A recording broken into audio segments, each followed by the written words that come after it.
लीजिए सुनिए मुंशी प्रेमचंद के लिखे उपन्यास प्रेमाश्रम के 17वें भाग को मेरी यानी समीर गोस्वामी की आवाज में।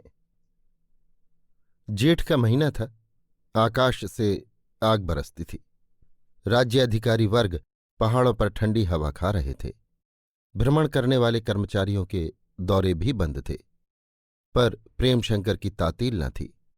उन्हें बहुधा दोपहर का समय पेड़ों की छाह में काटना पड़ता। कभी दिन का दिन निराहार बीत जाता, पर सेवा की धुन ने उन्हें शारीरिक सुखों से विरक्त कर दिया था। किसी गांव में हैजा फैलने की खबर मिलती, कहीं कीड़े ऊख के पौधे का सर्वनाश किए डालते थे, कहीं आपस में लठियाव होने का समाचार मिलता। प्रेमशंकर डाकियों की भांति इन सभी स्थानों पर जा पहुंचते और यथासाध्य कष्ट निवारण का प्रयास करते। कभी कभी लखनपुर तक का धावा मारते। जब आषाढ़ में मेघ बरसा तो प्रेमशंकर को अपने काम में बड़ी असुविधा होने लगी। वो एक विशेष प्रकार के धानों का प्रचार करना चाहते थे। तरकारियों के बीज भी वितरण करने के लिए मंगा रखे थे। उन्हें बोने और उपजाने की विधि बतलानी भी जरूरी थी। इसीलिए उन्होंने शहर से 4-5 मील पर वरुणा किनारे हाजीगंज में रहने का निश्चय किया। गांव से बाहर फूस का एक झोपड़ा पड़ गया। 2-3 खाटें आ गई। गांव वालों की उन पर असीम भक्ति थी। उनके निवास को लोगों ने अहोभाग्य समझा। उन्हें सब लोग अपना रक्षक, अपना इष्टदेव समझते थे और उनके इशारे पर जान देने को तैयार रहते थे। यद्यपि प्रेमशंकर को यहाँ बड़ी शांति मिलती थी, पर श्रद्धा की याद कभी कभी विकल कर देती थी। वो सोचते यदि वो भी मेरे साथ होती तो कितने आनंद से जीवन व्यतीत होता। उन्हें ये ज्ञात हो गया था कि ज्ञानशंकर ने ही मेरे विरुद्ध उसके कान भरे हैं, अतः उन्हें अब उस पर क्रोध के बदले दया आती थी। उन्हें एक बार उससे मिलने और उसके मनोगत भावों के जानने की बड़ी आकांक्षा होती थी। कई बार इरादा किया कि उसे एक पत्र लिखूं, पर यह सोचकर कि जवाब दे या न दे टाले जाते थे। इस चिंता के अतिरिक्त अब धनाभाव से कष्ट होता था। अमेरिका से जितने रुपए लाए थे वो इन 4 महीनों में खर्च हो गए थे और यहाँ नित्य ही रुपयों का काम लगा रहता था। किसानों से अपनी कठिनाइयां बयान करते हुए इन्हें संकोच होता था। वो अपने भोजनादि का बोझ भी उन पर डालना पसंद न करते थे और न शहर के किसी रईस से ही सहायता मांगने का साहस होता था। अंत में उन्होंने निश्चय किया कि ज्ञानशंकर से अपने हिस्से का मुनाफा मांगना चाहिए। उन्हें मेरे हिस्से की पूरी रकम उड़ा जाने का क्या अधिकार है। श्रद्धा के भरण पोषण के लिए वो अधिक से अधिक मेरा आधा हिस्सा ले सकते हैं, तब भी मुझे 1000 के लगभग मिल जाएंगे। इस वक्त काम चलेगा, फिर देखा जाएगा। निस्संदेह इस आमदनी पर मेरा कोई हक नहीं है। मैंने उसका अर्जन नहीं किया, लेकिन मैं उसे अपने भोग विलास के निमित्त तो नहीं चाहता। उसे लेकर परमार्थ में खर्च करना आपत्तिजनक नहीं हो सकता। पहले प्रेमशंकर की निगाह इस तरफ कभी नहीं गई थी। वो इन रुपयों को ग्रहण करना अनुचित समझते थे, पर अभाव बहुधा सिद्धांतों और धारणाओं का बाधक है। सोचा था कि पत्र में सब कुछ साफ साफ लिख दूंगा, पर लिखने बैठे तो केवल इतना लिखा कि मुझे रुपयों की बड़ी जरूरत है। आशा है मेरी कुछ सहायता करेंगे। भावों को लेखबद्ध करने में हम बहुत विचारशील हो जाते हैं। ज्ञानशंकर को ये पत्र मिला तो जामे से बाहर हो गए। श्रद्धा को सुनाकर बोले, ये तो नहीं होता कि कोई उद्यम करे, बैठे बैठे सुकीर्ति का आनंद उठाना चाहते हैं। जानते होंगे कि यहाँ रुपए बरस रहे हैं, बस बिना हर्रे फिटकरी के मुनाफा हाथ आ जाता है और यहाँ अदालत के खर्च के मारे कचूमर निकला जाता है। 1000 रुपये कर्ज लेकर खर्च कर चुका और अभी पूरा साल पड़ा है। एक बार हिसाब किताब देख लें तो आंखें खुल जाएं। मालूम हो जाए कि जमींदारी परोसा हुआ ताल नहीं है। सैकड़ों रुपए साल कर्मचारियों की नजर न्याज में उड़ जाते हैं। ये कहते हुए उसी गुस्से में पत्र का उत्तर लिखने नीचे गए। उन्हें अपनी अवस्था और दुर्भाग्य पर क्रोध आ रहा था। राय कमलानंद की चेतावनी बार बार याद आती थी। वही हुआ जो उन्होंने कहा था। संध्या हो गई थी। आकाश पर काली घटा छाई हुई थी। प्रेमशंकर सोच रहे थे, बड़ी देर हुई, अभी तक आदमी जवाब लेकर नहीं लौटा। कहीं पानी न बरसने लगे, नहीं तो इस वक्त आ भी न सकेगा। देखूं क्या जवाब देते हैं। सूखा जवाब तो क्या देंगे, हाँ, मन में अवश्य झुंझलाएंगे। अब मुझे भी निसंकोच होकर लोगों से सहायता मांगनी चाहिए। अपने बल पर ये बोझ मैं नहीं संभाल सकता। थोड़ी सी जमीन मिल जाती, मैं स्वयं कुछ पैदा करने लगता तो ये दशा न रहती। जमीन तो यहां बहुत कम है। हाँ, 50 बीघे का ये ऊसर अलबत्ता है, लेकिन जमींदार साहब से सौदा पटना कठिन है। वो ऊसर के लिए 200 रुपये बीघे नजराना मांगेंगे। फिर इसकी रेह निकालने और पानी के निकास के लिए नालियां बनाने में हजारों का खर्च है। क्या बताऊं, ज्ञानू ने मेरे सारे मंसूबे चौपट कर दिए। नहीं, लखनपुर यहां से कौन बहुत दूर था। मैं 15-20 बीघे की सीर भी कर लेता तो मुझे किसी की मदद की दरकार न होती। वो इन्हीं विचारों में डूबे थे कि सामने से एक इक्का आता दिखाई दिया। पहले तो कई आदमियों ने इक्केवान को ललकारा, क्यों खेत में इक्का आता है, आंखें फूटी हुई हैं, देखता नहीं खेत बोया हुआ है। पर जब इक्का प्रेम शंकर के झोपड़े की ओर मुड़ा तो लोग चुप हो गए। इस पर लाला प्रभाशंकर और उनके दोनों लड़के पद्मशंकर और तेजशंकर बैठे थे। प्रेम शंकर ने दौड़कर उनका स्वागत किया। प्रभाशंकर ने उन्हें गले लगा लिया और पूछा, अभी तुम्हारा आदमी ज्ञानू का जवाब लेकर तो नहीं आया? प्रेम, जी नहीं, अभी तो नहीं आया, देर बहुत हुई। प्रभा, मेरी ही हाथबाजी रही, मैं उसकी 1 घंटा पीछे चला हूं। ये लो, बड़ी बहू ने ये लिफाफा और ये संदूकची तुम्हारे पास भेजी है। मगर ये तो बताओ, ये वनवास क्यों कर रहे हो? तुम्हारे एक छोड़ 2-2 घर हैं, उनमें न रहना चाहो तो तुम्हारे कई मकान किराए पर उठे हुए हैं, उनमें से जिसे चाहो खाली करा दो। आराम से शहर में रहो। तुम्हें इस दशा में देखकर मेरा हृदय फटा जाता है। ये फूस का झोंपड़ा, बीहड़ स्थान, ना कोई आदमी, ना आदमजाद। मुझसे तो यहां एक क्षण भी न रहा जाए। हफ्तों घर की सुधि नहीं लेते। मैं तुम्हें यहां न रहने दूंगा। हम तो महल में रहें और तुम यो वनवास करो। सजल नेत्र होकर, ये सब मेरा दुर्भाग्य है। मेरे कलेजे के टुकड़े हुए जाते हैं। भाई साहब जब तक जीवित रहे मैं अपने ऊपर गर्व करता था, समझता था कि मेरी बदौलत एका बना हुआ है। लेकिन उनके उठते ही घर की श्री उठ गई। मैं 2-4 साल भी उस मेल को न निभा सका। वो भाग्यशाली थे, मैं अभागा हूं और क्या कहूं। प्रेमशंकर ने बड़ी उत्सुकता से लिफाफा खोला और पढ़ने लगे। लालाजी की तरफ उनका ध्यान न था। प्रिय प्राणपति, दासी का प्रणाम स्वीकार कीजिए। आप जब तक विदेश में थे वियोग के दुख को धैर्य के साथ सहती थी, पर आपका ये एकांत निवास नहीं सहा जाता। मैं यहां आपसे बोलती न थी, आपसे मिलती न थी, पर आपको आंखों से देखती तो थी, आपकी सेवा तो कर सकती थी। आपने ये सुअवसर भी मुझसे छीन लिया। मुझे तो संसार की हंसी का डर था, आपको भी संसार की हंसी का डर है। मुझे आपसे मिलते हुए अनिष्ट की आशंका होती है। धर्म को तोड़कर कौन प्राणी सुखी रह सकता है? आपके विचार तो ऐसे नहीं। फिर आप क्यों मेरी सुधि नहीं लेते? यहां लोग आपके प्रायश्चित करने की चर्चा कर रहे हैं। मैं जानती हूं आपको बिरादरी का भय नहीं है, पर यह भी जानती हूं कि आप मुझ पर दया और प्रेम रखते हैं। क्या मेरी खातिर इतना न कीजिएगा? मेरे धर्म को न निभाइएगा। इन संदूकची में मेरे कुछ गहने और रुपए हैं। गहने अब किसके लिए पहनूं? कौन देखेगा? ये तुच्छ भेंट है, इसे स्वीकार कीजिए। यदि आप न लेंगे तो समझूंगी कि आपने मुझसे नाता तोड़ दिया। आपकी अभागिनी श्रद्धा।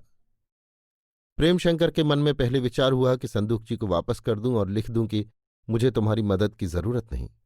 क्या मैं ऐसा निर्लज्ज हो गया कि जो स्त्री मेरे साथ इतनी निष्ठुरता से पेश आए उसी के सामने मदद के लिए हाथ फैलाऊं? लेकिन एक ही क्षण में ये विचार पलट गया। उसके स्थान पर यह शंका हुई कि कहीं इसने मन में कुछ और तो नहीं ठान ली है। ये पत्र किसी विषम संकल्प का सूचक तो नहीं है। वो अस्थिर चित्त होकर इधर उधर टहलने लगे।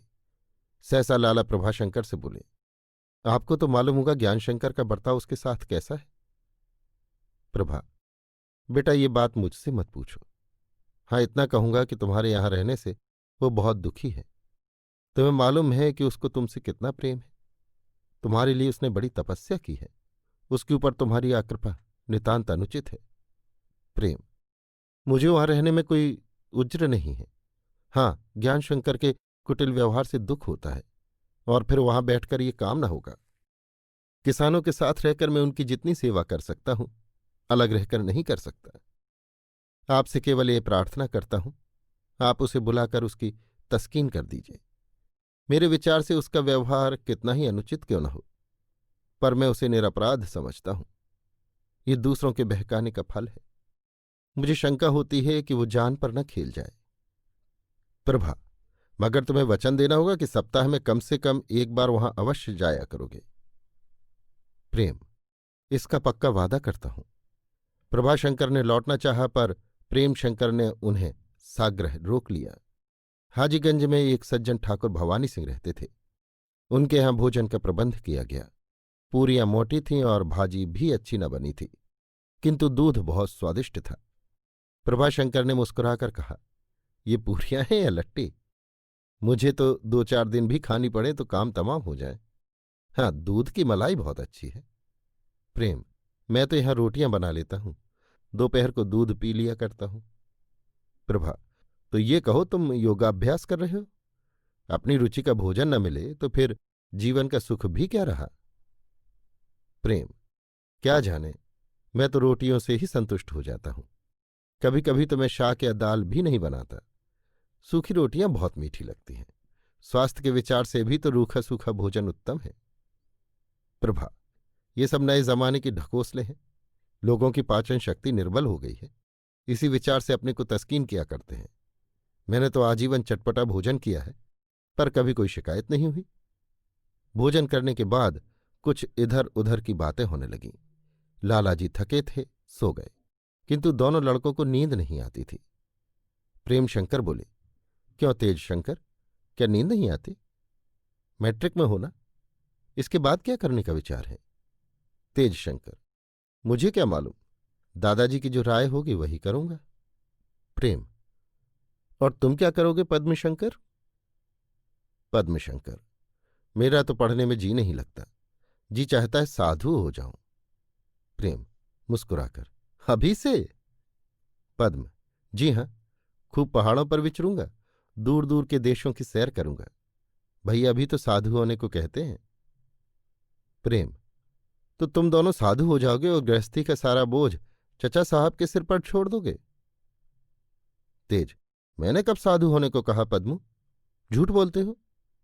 पद्म, रोज कहते हो, इस वक्त लजा रहे हो। तेज, बड़े झूठे हो।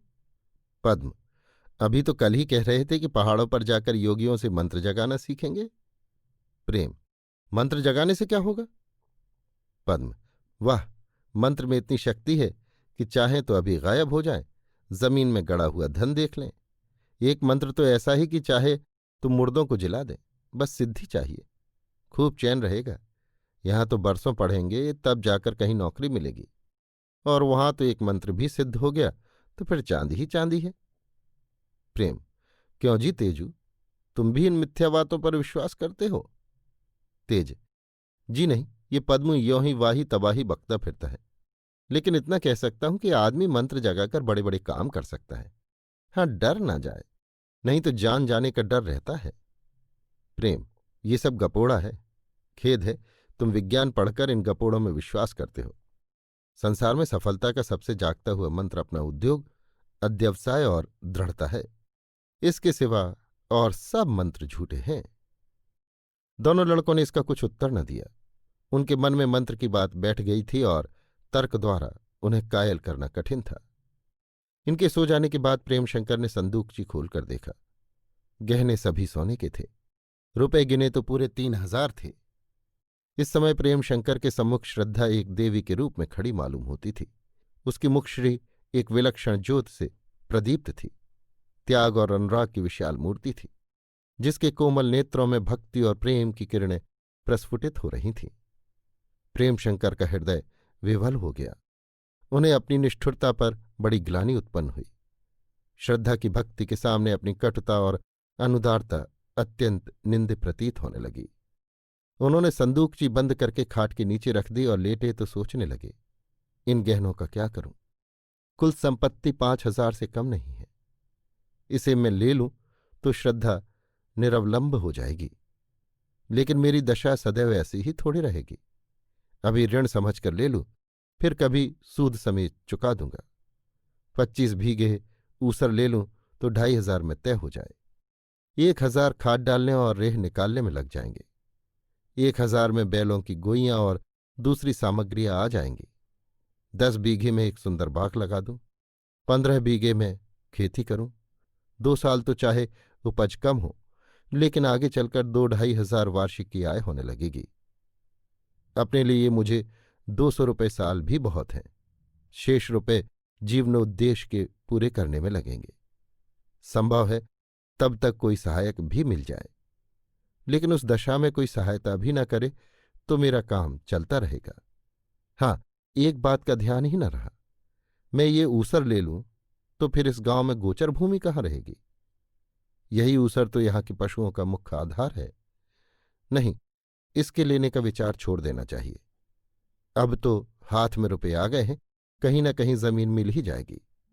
हाँ, अच्छी जमीन होगी तो इन रुपयों में 10 बीघे से ज्यादा न मिल सकेगी। 10 बीघे में मेरा काम कैसे चलेगा? प्रेमशंकर इसी उधेड़ बुन में पड़े हुए थे। मूसलाधार मेघ बरस रहा था। सहसा उनके कानों में बादलों के गर्जन की सी आवाज आने लगी, मानो किसी बड़े पुल पर से रेलगाड़ी चली जा रही हो। लेकिन जब देर तक इस ध्वनि का तार न टूटा और थोड़ी देर में गांव की ओर से आदमियों के चिल्लाने और रोने की आवाजें आने लगीं, तो वो घबरा कर उठे और गांव की तरफ नजर दौड़ाई। गांव में हलचल मची हुई थी। लोग हाथों में सन और अरहर के डंठलों की मशालें लिए इधर उधर दौड़ते फिरते थे। कुछ लोग मशालें लिए नदी की तरफ दौड़ते जाते थे। एक क्षण में मशालों का प्रतिबिंब सा दिखने लगा, जैसे गांव में पानी लहरें मार रहा हो। प्रेमशंकर समझ गए कि बाढ़ आ गई। अब विलंब करने का समय न था। वो तुरंत गांव की तरफ चले। थोड़ी ही दूर चलकर वो घुटनों तक पानी में पहुंचे। बहाव में इतना वेग था कि उनके पांव मुश्किल से संभल सकते थे। कई बार वो गड्ढों में गिरते गिरते बचे। जल्दी में जल थाने के लिए कोई लकड़ी भी न ले सके थे। जी चाहता था कि गांव में उड़कर जा पहुंचूं और लोगों की यथासाध्य मदद करूं, लेकिन यहां एक एक पग रखना दुस्तर था। चारों तरफ घना अंधेरा, ऊपर मूसलाधार वर्षा, नीचे वेगवती लहरों का सामना। राह बाट का कहीं पता नहीं। केवल मशालों को देखते चले जाते थे। कई बार घरों के गिरने का धमाका सुनाई दिया। गांव के निकट पहुंचे तो हाहाकार मचा हुआ था। गांव के समस्त प्राणी, युवा, वृद्ध बाल मंदिर के चबूतरे पर खड़े ये विध्वंसकारी मेघलीला देख रहे थे। प्रेमशंकर को देखते ही लोग चारों ओर से आकर खड़े हो गए। स्त्रियां रोने लगीं। प्रेमशंकर, बाढ़ क्या अब की ही आई है या और भी कभी आई थी? भवानी सिंह, हर दूसरे तीसरे साल आ जाती है। कभी कभी तो साल में 2-2 बार आ जाती है। प्रेमशंकर, इसके रोकने का कोई प्रयत्न नहीं किया गया? भवानी सिंह, इसका एक ही उपाय है, नदी के किनारे बांध बना दिया जाए, लेकिन कम से कम 3,000 का खर्च है। वो हमारे किए नहीं हो सकता, इतनी सामर्थ्य ही नहीं। कभी बाढ़ आती है, कभी सूखा पड़ता है, धन कहाँ से आए? प्रेमशंकर, जमींदार से इस विषय में तुम लोगों ने कुछ नहीं कहा? भवानी, उनके कभी दर्शन ही नहीं होते, किससे कहें? सेठ जी ने ये गांव उन्हें पिंडदान में दे दिया था। बस आप तो गयाजी में बैठे रहते हैं। साल में 2 बार उनका मुंशी आकर लगान वसूल कर ले जाता है। उससे कहो तो कहता है, हम कुछ नहीं जानते, पंडा जी जाने। हमारे सिर पर चाहे जो पड़े, उन्हें अपने नफे से काम है। प्रेमशंकर, अच्छा, इस वक्त क्या उपाय करना चाहिए? कुछ बचा या सब डूब गया? भवानी, अंधेरे में सब कुछ सूझ तो नहीं पड़ता, लेकिन अटकल से जान पड़ता है कि घर एक भी नहीं बचा। कपड़े लत्ते, बर्तन भांडे, खाट खटोले सब बह गए। इतनी मोहलत ही नहीं मिली कि अपने साथ कुछ लाते। जैसे बैठे थे वैसे ही उठकर भागे। ऐसी बाढ़ कभी नहीं आई थी। जैसे आंधी आ जाए, बल्कि आंधी का हाल भी कुछ पहले मालूम हो जाता है। यहां तो कुछ पता ही न चला। प्रेमशंकर, मवेशी भी बह गए होंगे? भवानी, राम जाने, कुछ रस्सी तोड़ाकर भागे होंगे, कुछ बह गए होंगे, कुछ बदन तक पानी में खड़े होंगे। पानी 10-5 अंगुल और चढ़ा तो उनका भी पता न लगेगा। प्रेमशंकर, कम से कम उनकी रक्षा तो करनी चाहिए। भवानी, हमें तो असाध्य जान पड़ता है। प्रेमशंकर, नहीं, हिम्मत मत हारो। भला कुल कितने मर्द यहां होंगे? भवानी, आंखों से गिनकर, यही कोई 40-50। प्रेमशंकर, तो 5-5 आदमियों की एक एक टुकड़ी बना लो और सारे गांव का एक चक्कर लगाओ। जितने जानवर मिले उन्हें बटोर लो और मेरे झोपड़े के सामने ले चलो। वहां जमीन बहुत ऊंची है, पानी नहीं जा सकता। मैं भी तुम लोगों के साथ चलता हूं। जो लोग इस काम के लिए तैयार हो सामने निकल आए। प्रेमशंकर के उत्साह ने लोगों को उत्साहित किया। तुरंत 50-60 आदमी निकल आए। सबके हाथों में लाठियां थीं।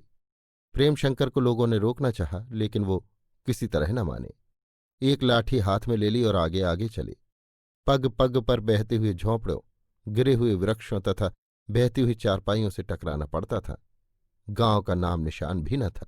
गांव वालों को अपने अपने घरों का भी पता न चलता था। हाँ, जहां तहां भैंसों और बैलों के डकारने की आवाज सुन पड़ती थी। कहीं कहीं पशु बहते हुए भी मिलते थे। ये रक्षक दल सारी रात पशुओं के उद्धार का प्रयत्न करता रहा। उनका साहस अदम्य और उद्योग अविश्रांत था। प्रेमशंकर अपनी टुकड़ी के साथ बारी बारी से अन्य दलों की सहायता करते रहते थे। उनका धैर्य और परिश्रम देखकर निर्बल हृदय वाले भी प्रोत्साहित हो जाते थे। जब दिन निकला और प्रेमशंकर अपने झोपड़े पर पहुंचे, तब 200 से अधिक पशुओं को आनंद से बैठे जुगाली करते हुए देखा। अंग अंग में पीड़ा हो रही थी। 8 बजते बजते उन्हें ज्वर हो आया। लाला प्रभाशंकर ने ये वृत्तांत सुना तो असंतुष्ट होकर बोले, बेटा, परमार्थ करना अच्छी बात है, लेकिन इस तरह प्राण देकर नहीं। चाहे तुम्हें अपने प्राण का मूल्य इन जानवरों से कम जान पड़ता हो, लेकिन हम ऐसे ऐसे लाखों पशुओं का तुम्हारे ऊपर बलिदान कर सकते हैं। श्रद्धा सुनेगी तो न जाने उसका क्या हाल होगा। ये कहते कहते उनकी आंखें भर आईं। 3 दिन तक प्रेमशंकर ने सिर न उठाया और ना लाला प्रभाशंकर उनके पास से उठे। उनके सिराहने बैठे हुए कभी विनय पत्रिका के पदों का पाठ करते, कभी हनुमान चालीसा पढ़ते। हाजीपुर में 2 ब्राह्मण भी थे। वो दोनों झोपड़े में बैठे बैठे दुर्गा पाठ किया करते। अन्य लोग तरह तरह की जड़ी बूटियां लाते। आसपास के देहातों में भी जो उनकी बीमारी की खबर पाता, दौड़ा हुआ देखने आता। चौथे दिन ज्वर उतर गया, आकाश भी निर्मल हो गया और बाढ़ भी उतर आई। प्रभात का समय था। लाला प्रभाशंकर ब्राह्मणों को दक्षिणा देकर घर चले गए थे। प्रेमशंकर अपनी चारपाई पर तकिए के सहारे बैठे हुए हाजीपुर की तरफ चिंतामय नेत्रों से देख रहे थे। 4 दिन पहले जहां एक हरा भरा लहलहाता हुआ गांव था, जहां मीलों तक खेतों में सुखद हरियाली छाई हुई थी, जहां प्रातःकाल गाय भैंसों के रेवड़ चरते हुए दिखाई देते थे, जहां झोपड़ों से चक्कियों की मधुर ध्वनि उठती थी और बालवृंद मैदानों में खेलते कूदते दिखाई देते थे, वहां एक निर्जन मरुभूमि थी। गांव के अधिकांश प्राणी दूसरे गांव में भाग गए थे और कुछ लोग प्रेमशंकर के झोपड़े के सामने सिरकियां डाले पड़े थे। न किसी के पास अन्न था, न वस्त्र। बड़ा शोकमय दृश्य था। प्रेमशंकर सोचने लगे, कितनी विषम समस्या है। इन दिनों का कोई सहायक नहीं। आए दिन इन पर यही विपत्ति पड़ा करती है और ये बेचारे इसका निवारण नहीं कर सकते। 1-2 साल में जो कुछ तनपेट काटकर संचय करते हैं, वो जलदेव को भेंट कर देते हैं।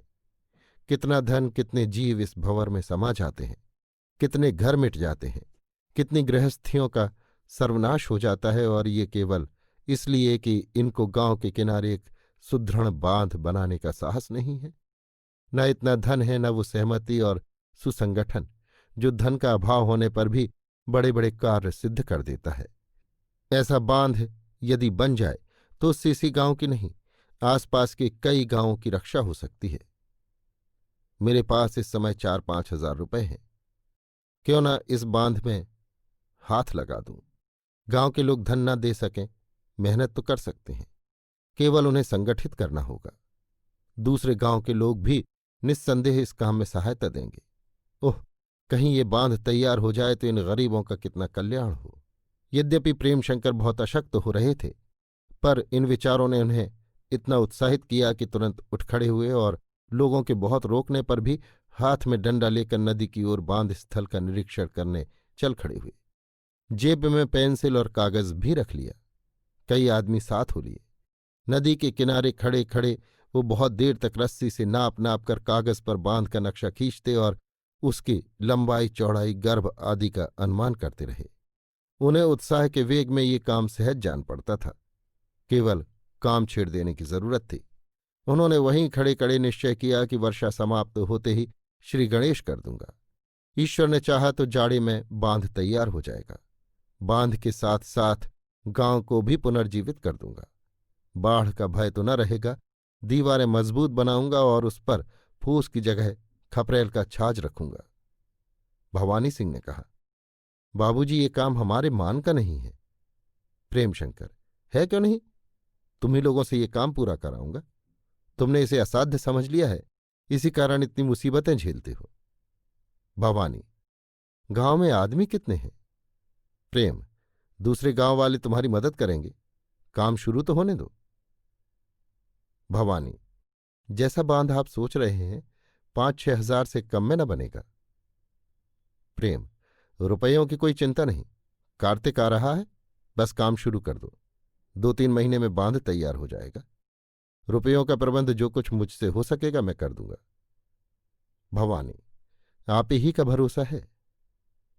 प्रेम, ईश्वर पर भरोसा रखो। भवानी, मजदूरों की मदद मिल जाए तो अगहन में ही बांध तैयार हो सकता है। प्रेम, इसका मैं वचन दे सकता हूं। यहां 60-70 बीघे का अच्छा चक निकल आएगा।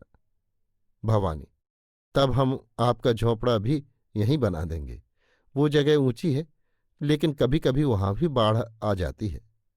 प्रेम, तो आज ही भागे हुए लोगों को सूचना दे दो और पड़ोस के गांवों में भी खबर भेज दो।